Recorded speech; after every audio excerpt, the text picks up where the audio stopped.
Next సూర్యదిశ తీసుకున్నట్టయితే ఇక Rahul mark Congress. అయితే కాంగ్రెస్ పార్టీ అంటేనే అంతర్గత ప్రజాస్వామ్యానికి పెట్టింది పేరు. నాయకులు ఎవరికి వారు యమునా తీర్ అన్నట్టు ఇష్టం వచ్చినట్టు మాట్లాడుతూ ఉన్నారు. అయితే దానివల్ల పార్టీకి వచ్చే అన్ని తిప్పలు అవి ఇవి కాబట్టి అయితే ఏం చేస్తున్నారంటే రాహుల్ గాంధీ గారు వారి యొక్క మార్కు చూపెట్టే ప్రయత్నం చేస్తూ ఉన్నారు. ఇక అయితే రాను కాంగ్రెస్ పార్టీ కిందికి పోతూ ఉంది కాబట్టి దేశం లోపల మళ్ళీ కాంగ్రెస్ పార్టీని గాడిన పెట్టే ప్రయత్నం చేస్తూ ఉన్నారు. తెలంగాణలో కూడా కాంగ్రెస్ పార్టీ గాడిన పెట్టే ప్రయత్నం చేస్తున్నట్టు ఒక వార్త కథనం వచ్చింది.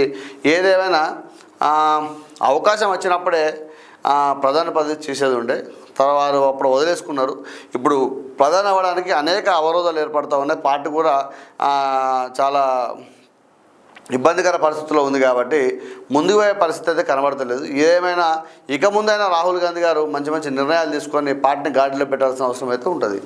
అంటే పూర్వపు చరిష్మా రావాలంటే అనేక సందర్భాలు అనేక మంచి కఠిన నిర్ణయాలు తీసుకోవాల్సి వస్తుంది కాబట్టి ఆ విషయంలో మాట్లాడుతూ ఉన్నాను. అయితే 12 నుంచి బడ్జెట్ సమావేశంలో ఒక వార్త కథనం రావడం జరిగింది.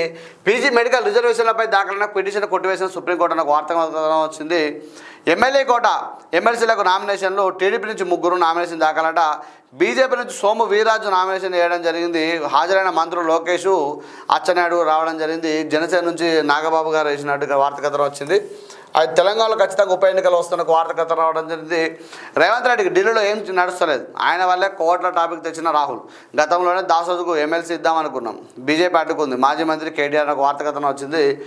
పరువు హత్య కేసులో కోర్టు తీర్పుపై హైడ్రా కమిషనర్ రంగనాథ్ కీలక వ్యాఖ్యలు చేసినట్టు. అయితే 2018లో నల్గొండ జిల్లా మిర్యాలగూడలో జరిగిన పరువు హత్య కేసులో జిల్లా కోర్టు ఈరోజు సంచలన తీర్పును ప్రకటించింది. ఈ కేసులో ఏటుగా ఉన్న సుభాష్ శర్మకు ఉరిశిక్ష, మిగిలిన 6 నిందితులకు జీవిత ఖైదు విధిస్తూ కోర్టు తీర్పునిచ్చింది. కాగా ఈ తీర్పుపై నాటి జిల్లా ఎస్పీ ప్రస్తుత హైడ్రా కమిషనర్ రంగనాథ్ కీలక వ్యాఖ్యలు చేశారు. తాము ఈ పరువు హత్య కేసులో 9 నెలలు కష్టపడి ఛార్జ్షీట్ దాఖలు చేశామని, విచారణ సమయంలో ఏ ఎవిడెన్స్ వదలలేదని, అన్ని ఆధారాలతో కేసును నిరూపించామని చెప్పి ఏదైతే హైడ్రా కమిషనర్ ఉన్నారో రంగనాథ్ గారు అప్పుడు ఆ జిల్లా ఎస్పీగా పనిచేయడం జరిగింది.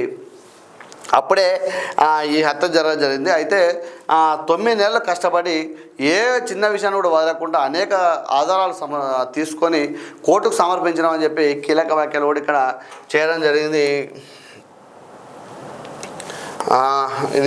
ఇవన్నీ సూర్యదిశలో వచ్చిన వార్తలు కథనాలు. అయితే కుంభలో గంగాజలం స్నానానికి యోగ్యమైంది. కేంద్రం అయితే త్రివేణి సంగమం వద్ద మహాకుంభ వేళ గంగానది నీరు స్నానానికి యోగ్యంగా ఉన్నట్టు సెంట్రల్ పొల్యూషన్ కంట్రోల్ బోర్డు ఇచ్చిన నివేదికను కేంద్ర ప్రభుత్వం ఇవాళ పార్లమెంట్లో ప్రవేశపెట్టిన ఒక వార్త కథనం కూడా ఇందులో రావడం జరిగింది.